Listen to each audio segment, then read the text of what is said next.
twali bato nnyo tujja kukula tukula mu Yesu nga tuwamuwa tukula tukula tukula tukula nga tuwamuwa tukula mu Yesu nga tuwamuwa. Katusabe. Mukama tukwebaza olw'ekirabo eky'obulamu ky'otuwadde. Weebale nnyo ate okutukkiriza tujje tugende mu maaso n'ebyokuyiga ebyokusabira amaka gaffe. Tuyigiriza Yesu Taata butya bwe tunaakula mu by'omwoyo ku bwa Yesu Kristo Mukama waffe. Amiina.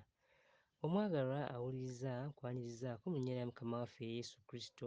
Olwaleero ku day 6 oba olunaku olw'omukaaga tuyiga ku kukula mu mwoyo.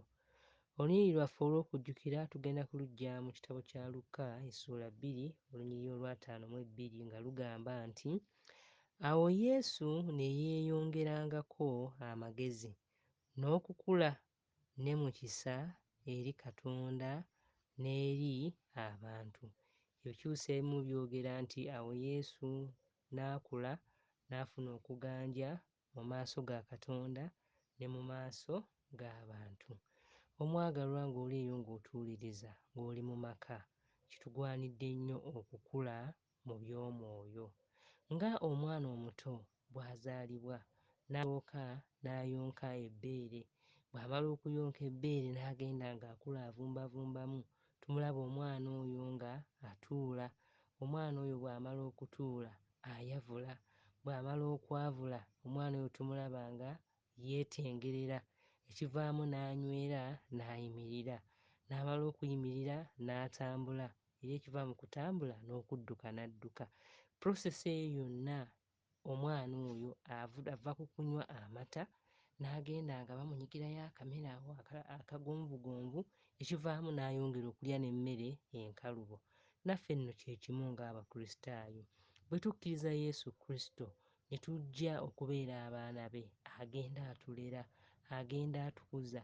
Nga ye yennyini bwe yakula mu magezi n'afuna okuganja mu maaso ga Katonda ne mu maaso g'abantu, naffe ffennyini ekyo kyatugwanyiza oba kyatusuubiramu era nga kyatwetaaza. Naye tugenda kukula tutya? Tugenda kukula mu ngeri ez'enjawulo, nga twewaayo mu kusaba, tugenda kukula nga twewaayo mu kuyiga ebyawandiikibwa, okuyita mu busisimuka obutuwandiikiddwa, okuyita mu zileesoni, okuyita mu kusoma ebitabo eby'enjawulo ebituwandiikiddwa mu mwoyo w'obunnabbi. Ebyo byonna byonna ye mmere kati eŋŋomu egenda okutuyamba okukula, kubanga bwe tunaakula tugenda kufunamu emiganyulo mingi nnyo, tugenda kufunamu ebintu bino wammanga. Ekisooka, bwe tunaakula mu by'omwoyo tugenda kusobola okubeera nga tuddiza Mukama ebitundu bye-10 n'ebirabo, nga tukikola nga tukiggya mu kwagala kubanga tukiyize ne tukiraba nga kirungi. Tugenda kuyiga okuyamba, tubisanga mu Peetero ekisooka essuula 4 olunyiriri olw'e10. Tugenda kufuna obugumiikiriza. Omwagalwa, bw'ogenda ng'okula oyinza okusanga ebintu eby'enjawulo, ebimu nga bisoomooza, ebirala nga tebisanyusa, naye ogenda kwegaana Katonda? Nedda, togenda kumwegaana, ogenda kumusaba akuwe obugumiikiriza. Naye ng'obugumiikiriza obwo ke kabonero akalaga nti okuze, ky'ogenda okula, kubanga ojja kuyiga nti tuli mu nsi, ensi ya kibi, omulabe Sitaani atulwanyisa, ayagala otutumalako emirembe.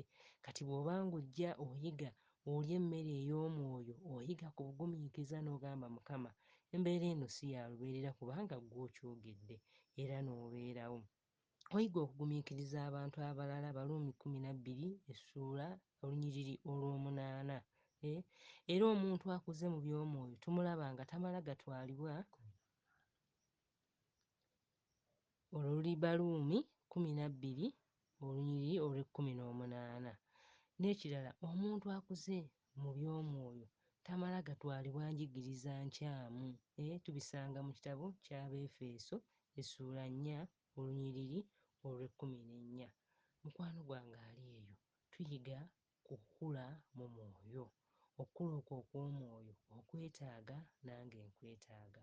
Bwe tunaakula mu by'omwoyo mu maka gaffe, taata n'okula mu by'omwoyo, maama n'okula mu by'omwoyo, ate ng'abazadde ne tufuba okulaba nga tuyigiriza abaana baffe okukula mu by'omwoyo kijja kutuyamba ng'amaka okunywera ffe ffennyini ng'amaka ne tunywera mu kkanisa, naye ate ne tuyamba ne bannaffe okunywera mu Mukama waffe.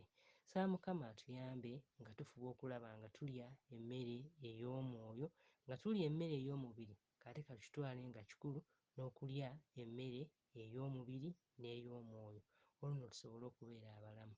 Mukama atuwe omukisa ku bwa Yesu Kristo Mukama waffe.